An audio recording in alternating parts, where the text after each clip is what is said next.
The case of James Tolliver Craig, DDS. I am really tired of Latter-day Saints behaving badly. And Ooh. this is a case, I've been aware of it for quite some time, and yeah, it pisses me off because dudes, anyone who does anything and claims to have any kind of morality or religious bent and they start doing this kind of crap, like, having affairs and then, like, I don't know, killing your wife.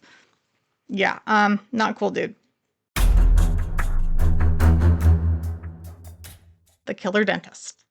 He was supposed to go on trial August of 2024. It's been delayed because, of course, it has. So this is what we're talking about. If you haven't heard of it, it's a wild one. Welcome to True Crime, Faith, and Chocolate. I'm your host, Annette Lyon, USA Today best-selling author of the suspense novel Just One More and a whole bunch of other stuff, as well as a true crime junkie and woman of faith. James Craig. He's a work dude. So first, let's talk about his sweet wife. His late wife, Angela, whose maiden name, interestingly enough, was Pray, as in Pray, and yeah, it sounds like she was a wonderful, wonderful person. They have 6 children, 5 daughters and a son, and from what I can tell in the pictures, it looks like most of the daughters, if not all, are gingers, which I am partial to because I have 3 ginger daughters of my own. In the picture that I saw, it was posted in 2023 when all of this went down. I don't know how old the family picture was, but the youngest couldn't have been more than 4 or 5, maybe. And then they went up from there, some probably maybe late teens, maybe an adult child or 2. It's just absolutely devastating. So Angela Craig was 43 years old when she died of cyanide poisoning and tetrahydrozoline poisoning. That's eye drops. On March 18th of 2023. Her husband, James, was arrested the very next day because he's not that smart. Thank heavens he's dumb. On March 6th of 2023, Angela, she goes and works out with James, and then he makes her a protein shake. Yeah. She starts feeling pretty gross. In fact, she can't stop vomiting. And so she ends up going to the hospital. They don't know what's wrong, but they released her that day. I imagine after giving her some fluids and anti-nausea meds, something like that. Don't know for sure, but she was released the same day. Well, 3 days later, record scratch, we're back in the hospital, and this time she's there for several days, from the 9th to the 14th. Doctors still cannot figure out what's wrong with her. She's in horrible pain. She's got headaches and this nausea, cannot get rid of it. I have been unable to find a specific date, but somewhere around this time, the office manager at his dental practice said that she recalled conversations with James Craig, the dentist, about how he felt his wife might not survive being in the hospital. And then he pivoted to talking about business in the office, and she thought that was a strange conversation and how quickly he moved on from that. That's weird. She is released from the hospital on the 14th, but returns again the very next day on March 15th, this time with her brother. James shows up later. Now, once she's in the hospital, that time she goes downhill very quickly. 2 p.m., she has a seizure, and she ends up very quickly on life support and on a ventilator. According to Denver 7, she suffered from lack of oxygen, had no pupil reaction, and had increased intracranial pressure. This is according to the affidavit. She was placed on life support, and her medical team could not determine what condition she was suffering with or what caused the rapid decline. Apparently had gone through a bankruptcy in 2021, just 2 years before. And he was struggling financially all around. So one of his dental school buddies said, hey, I will buy your practice from you and we'll build it back together. So a year before all of this, in 2022, so a year after the bankruptcy, roughly, this friend, and they've kept his name out of the media, so they refer to him as the business partner or person A, or the affidavit lists person A, B, C, D, E. I'll just kind of refer to who in general they are. I don't know names, and I'm not going to try to find them either. Now, while Angela was in the hospital for all of those first days, there are texts you can see from between her and James, and he seems to be given a crap at first, like, oh, how are you feeling? I'm so sorry you're not feeling well, blah, blah, blah. One of the texts is very concerning because he says, essentially, that I know that this whole thing must be triggering for you considering our history, but I didn't poison you. What? Angela's sister, who is not named, she's person, I don't remember which letter, she told police that yes, 5 or 6 years ago, he had drugged her. He said so that he could take his own life without her interfering with it. Who knows if that was actually what he was intending, but yes, there is a history of him giving her medication, drugs without her knowing it, and that was upsetting. And he admitted to that in that text. So that's disturbing.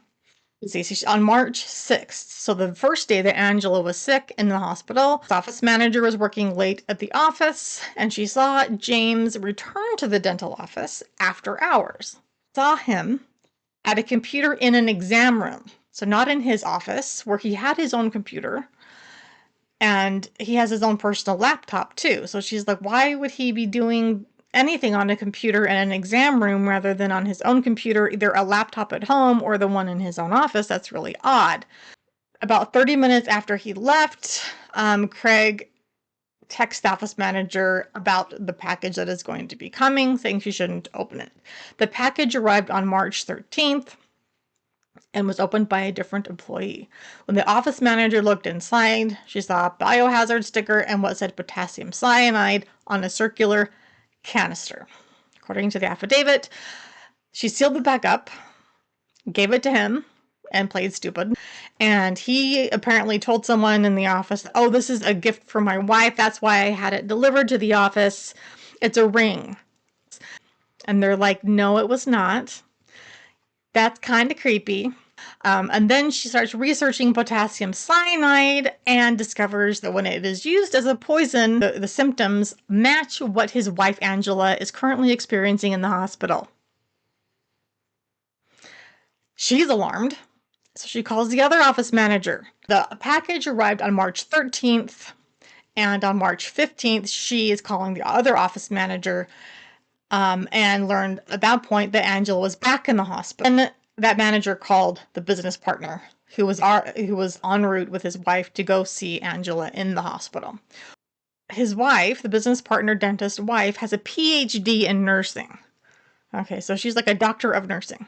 While they're at the hospital, the business partner and his wife, referred to as persons A and B in the affidavit, they tell the hospital that they have suspicions based on the things that the office managers have told them, based on what his wife, the nurse, person B, knows about this type of poisoning situation as a PhD in nursing, and him as a dentist saying there is no dental use.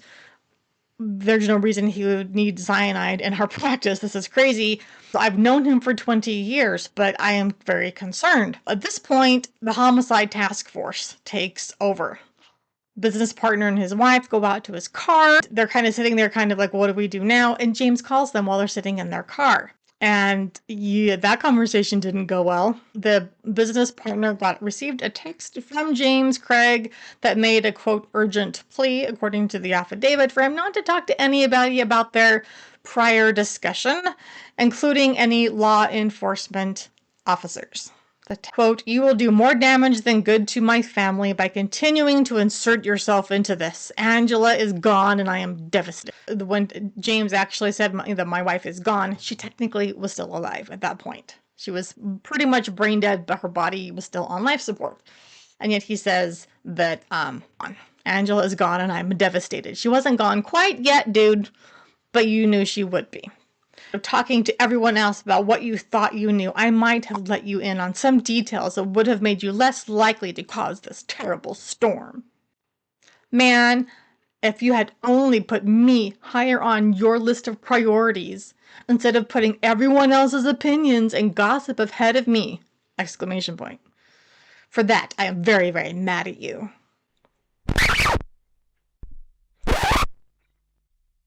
Narcissist much? You didn't put me on your list of priorities. No, I put your wife, who you likely killed, at the top of the list of priorities. If you're a murderer, I'm telling if law enforcement. I'm telling the authorities. Good on ya, business partner, man and wife. Good job. On March 16th, 12:30 a.m., so just a little after midnight, she has no brain activity, and at this point, CPS talks to detectives about meeting with James and their 6 children. There are just questions all over the place. So here's from the CPS workers report. It says, James Craig said, quote, some concerning statements, and, quote, alleged that Angela, his wife, was suicidal and had been for some time. He claimed to have revived her several times over the previous months. He also said he asked for a divorce in December 2022, and her depression and suicidal ideations had increased since then. The report goes on to say that James Craig said he claimed that his wife had been intentionally overdosing, and he did not report any of those incidents and did not seek professional help for her. He said he was sure her toxicology would come back positive for something, but he didn't know what. Way to try to cover your butt, dude. There's evidence that she's the one who wanted a divorce because she knew he had had multiple affairs and was clearly a slime. But okay. The children had also been interviewed by the CPS worker, and the children had no indication, no reports of their mother ever being suicidal, having depression, or having any suicide attempts. The worker said it seemed implausible that a suicide attempt would happen and no one be aware of it except for the husband. Yeah, it's one thing to say, oh, maybe the mom managed to hide her depression and her kids didn't know. That's possible, although I would think the older kids would clue in. If she had full-on attempts to take her life and only her husband's aware of it, and he had to revive her multiple times, someone else in the house would have had to have been aware of it at some point, especially when he's holding down a job, a full-time job as a dentist. So the caseworker's opinion said that he is attempting to build a cover story for what really happened to his wife. Amen. So with all of this stuff, we've got the caseworker's report, we have from DCFS, we have the 2 office managers, their statements, we have the business partner and his wife and their suspicions. All of this is coming together, and that grants them 3 search warrants that were then served on March 16th. One was on the Craig house, the dental office, and then person C's house, who was described as a friend of the Craig family. She told the detective that James Craig was at her Aurora residence and was going to spend the night there with his children while he waited for his 2 oldest to come in from out of town. Person C said James Craig would be at home throughout the morning. So now I'm wondering, where were the 2 oldest children? Where were they out of town? This was, again, March. I'm thinking maybe a school trip of some kind. Don't know. I haven't seen anything to indicate what that was. But how horrifying that the children might not have even been home in time. And maybe did they come home early because their mom was in the hospital and clearly on the verge of death? Don't know. Around 8:30 in the morning, March 16th, police responded to person C's home to speak with James Craig. Again, he's spending the night there with his children. He did not want to talk about his wife. Shocker. Eventually, they have a revised warrant that allowed them to take security cameras from the Craig home, multiple types of their powder drink proteins, different workout style shakers used to drink those powder protein shakes, a tablet, 2 different unlabeled plastic bags with white powdery substances, a water bottle on an exercise bike, and I believe some other items as well. While Angelo is in the hospital, he is flying. They discover on his computer some of this stuff. Pisses me off. They find that he had paid for a flight for his mistress to come into town from Austin to Denver. Classy. And he did this from a new email account, Jim and Waffles at Gmail. They also found on his computer, connected to this email address, this new one, an Amazon order placed the same day that the email was created, on February 27th, for arsenic metal, 99.9999%, crystalline metalloid, 10 grams for element collection. It was $13. Orders attached to the same email include Sigma And there's this whole string of numbers and stuff from Midland Scientific. Investigators learned, according to the affidavit, that this was a technical term for potassium cyanide. He died less than 2 weeks later. And it's, just be clear here, arsenic, cyanide, that is a painful, painful death. Painful. It took her weeks and days in the hospital to die.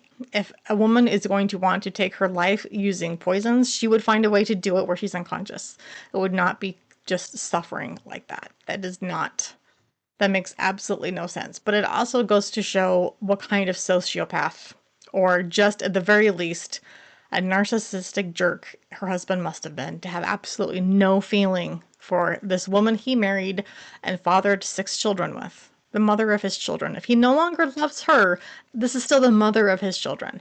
And she's also a human being. Anyone suffering like this, you think you would have some level of compassion for. But no. She officially died on Saturday. The very next day, March 19th, is a Sunday morning, and he is arrested on charges of first-degree murder after deliberation. I have to wonder, what's he getting ready for church? Because that tracks of Mr. Hypocrite. He was then charged with an additional charge of solicitation to tamper with evidence that was added to his charges in July after his arrest in 23. He waived his right to a preliminary hearing within 35 days, so his defense team could have more time to review the evidence, and then in October of 2023, he pled not guilty. When he was arrested, the police chief called the crime a heinous, complex, and calculated murder. Now, his defense team is trying to say that shows that the police had handled the case improperly, and that's inflammatory and blah blah, but they had so much probable cause, guys. The judge set no bond and a mandatory protection order to prevent him from seeing his children. Now, on the one hand, for those poor kids, they just lost their mom. Now they've lost their dad. On the other hand, any contact he would have with them would be to poison them against their mother and to lie through his friggin' teeth. So, no, you don't get to have contact with those children. And very likely, this is the man who probably hurt his children emotionally, mentally, was not there. If he had no compassion for their mother, he was likely absentee for the children as well. My opinion, we don't know.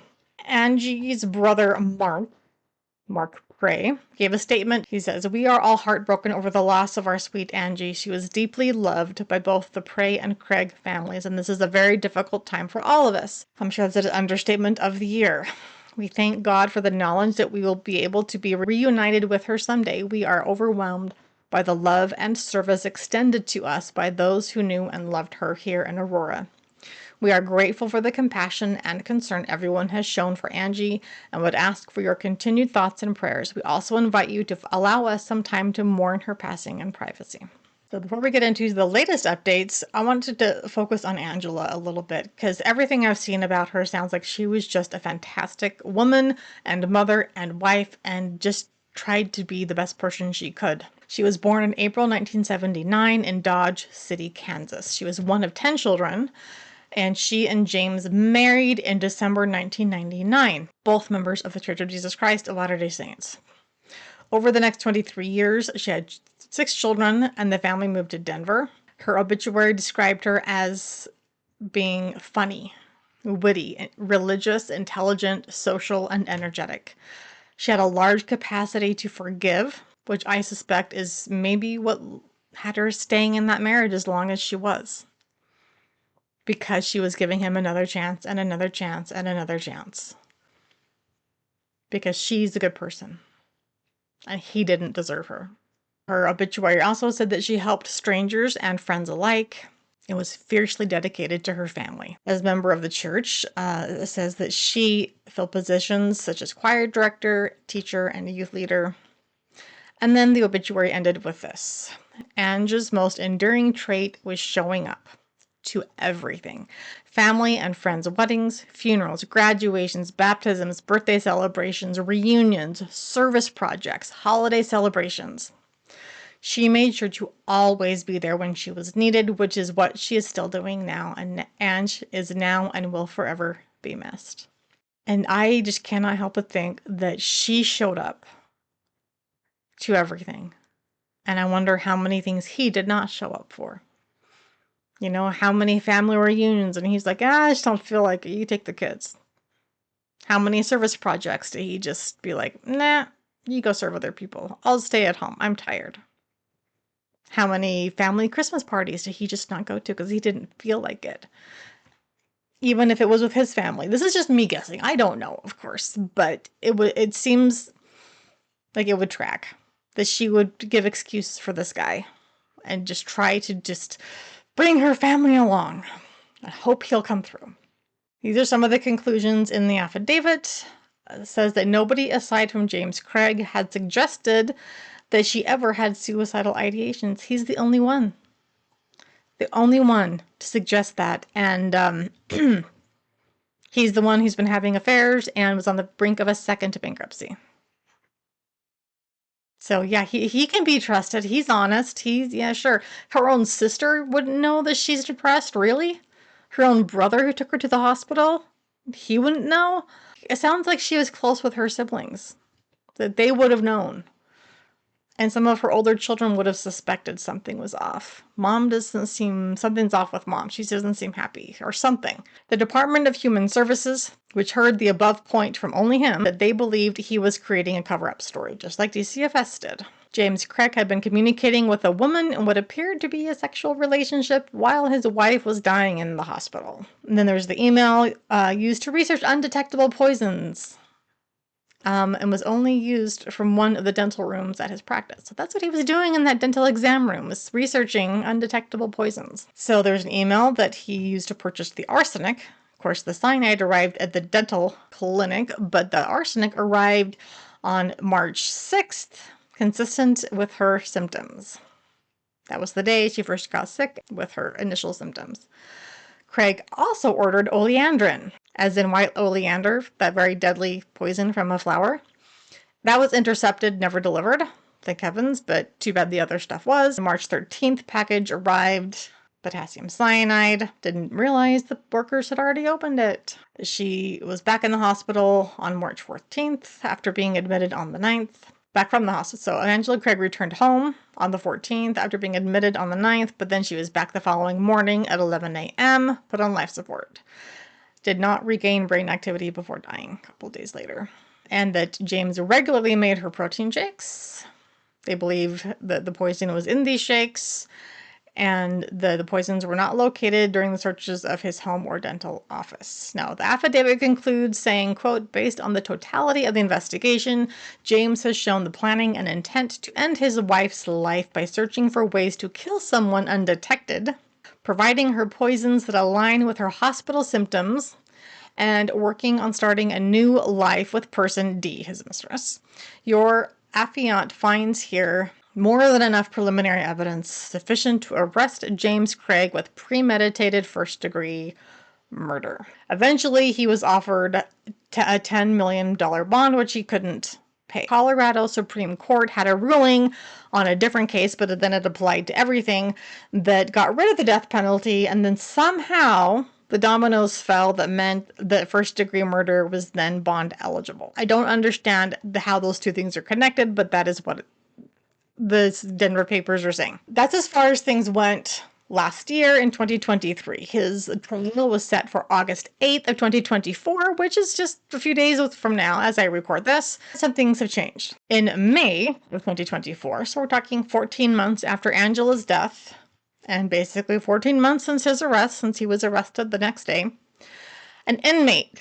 Now, we don't usually want to trust jailhouse snitches. They want something out of things, so who knows if they're telling the truth, right? And this is information and something that I wouldn't put past James. So I don't know if this is true. Lawyers can fight that one out and have a jury decide. An inmate claimed that he said, when you get out of here, would you plant some forged letters that it will look like my wife Angela had written to show that she was suicidal, and you can plant them in my truck. So now he is charged with an additional count of evidence tampering. So that was cute. Loser. That was as of May 1st. And then the next hearing was supposed to be on June 5th of 2024. This inmate claimed, and this is where it makes me think, oh, this might actually be real, that James offered to pay him in bond money or dental work if he'd do this for him. Like, only a dentist would say, oh, you know what? I'll give you a free crown. Just be glad that James isn't that bright. Inmate did not take him up on the offer and called authorities instead. I will link to a bunch of this coverage in the description. June 5th. That was going to be the next hearing leading up to what we thought would be the August 8th trial beginning. His defense team files a motion requesting that all charges against their client be dropped because of, quote, outrageous government conduct. What? They were arguing that the prosecution should not be allowed to use evidence from the mistress. Her evidence is, quote, some of the most damning evidence in the case against him. And so, of course, Craig's attorneys are like, well, but then we don't want that in there. They're claiming that the prosecutors lied to her and therefore it shouldn't be allowed in. I have no idea what they're claiming is a lie. Were you even there when the prosecutors were talking to her? His attorneys claim that the inclusion of any of that evidence from the mistress would violate his due process rights, because any of that evidence is, quote, inherently unreliable. The prosecutors wrote they said that the defense's motion is motivated by desperation. Yep. If nothing else, he can't say that he had ineffective counsel because they're ticking off every possible box. It's not going to work, I don't think. But they're trying. They're doing everything that they can. The evidence from the mistress includes, and this has nothing to do with being lied to, their voice memos exchanged between James Craig and his mistress. February 2nd, 2023. So a little like 6 weeks before the murder and just about a month before the first poisoning. He says, do you know anyone who can help me with my problem down here? I can pay handsomely. I want to be with you. And my reaction is like that. You don't know how to romance a woman, do you? That's not a turn on. No. Next day. Hitting up a homeless person actually sounds like the only choice right now. I made $66,000 in January and I want desperately to share that with you and help you. I feel so trapped. $66,000 in January and yet you're still on the brink of bankruptcy. Apparently, he was also gambling his money away. Some of the other documents say he had addictions to hardcore pornography as well as to gambling. In case there's any question, both of those things are against Latter-day Saint policy, belief. But you do you, I guess, James, and that's going to land you in jail. Probably for the rest of your life. But then when he says, I feel so trapped, that made me, I wanted to go, that is echoes of Chad Daybell. And I'm in the cupboard under the stairs like Harry Potter. Like, no. You have a wonderful wife and 6 amazing children, and you are torching your own life, and you're destroying their lives as well. You are not the one who was trapped. Why didn't he just get a divorce? He could not afford alimony and child support. Taking away his wife's life because he feels trapped, and he's destroying his children's lives at the same time. Like, just what kind of insight he has done. So according to 9 News Colorado, he was set to appear in court, I believe on July 23rd, for a preliminary hearing related to the most recent charge to determine if there was enough evidence to move to trial. But that hearing has been postponed to August 15th. So obviously the August 8th actual trial is not happening. Now the current trial date is set for December 2nd. We will see if that actually happens. And apparently another reason for a trial delay is because a key witness was ill. They're not saying who or with what kind of illness. Not a clue. No, I hope it's not the business partner or his wife or one of the office managers. Those people were the heroes here who raised the alarm and managed to get the authorities investigating very quickly, even before Angela died. So I'm hoping that whoever was ill, they've recovered if it's one of those people, and if it's the mistress, I'm having a hard time wanting her to be healthy again. But if she's healthy enough to testify, then I guess that'll be a good thing if we can get him behind bars for life. There's a GoFundMe set up for Angela's family. Been up for over a year. I believe her sister set it up. It's still not fully funded. I will link to that in the description as well. But as the case unfolds and when the trial happens, I will be sure to be covering it. So stay tuned for that. Even the things that we know he did, that he's admitted to, the pornography, the gambling, the affairs, the mistress, all of that makes you a pig, James Craig. And you hurt your wife and you hurt your children and you made a mockery of anything spiritual that you believe and that you committed to and covenants that you made. You made a mockery of all of it. So I hope you end up trapped. I hope you feel trapped for life, because that you really will be trapped for life. That is my hope. Okay. Let all this kind of settle and wash off so we can just move on with our day. Thank you so much for watching the entire video. It makes all the difference in the world if you just give it a quick like. If you're new here, subscribe and hit the notification bell. Leave some comments below. Some chocolate emojis too, because we've had a lot of bitter in this video. There's some intense stuff here. Give us an idea. What do you think about this case? Do you think he'll plea? Who do you think the witness is who was ill? How long do you think the trial will last? What do you think is going to happen? I don't know. Give me your opinions. Let me know what you think. I'm going to go get some chocolate chips. How about you?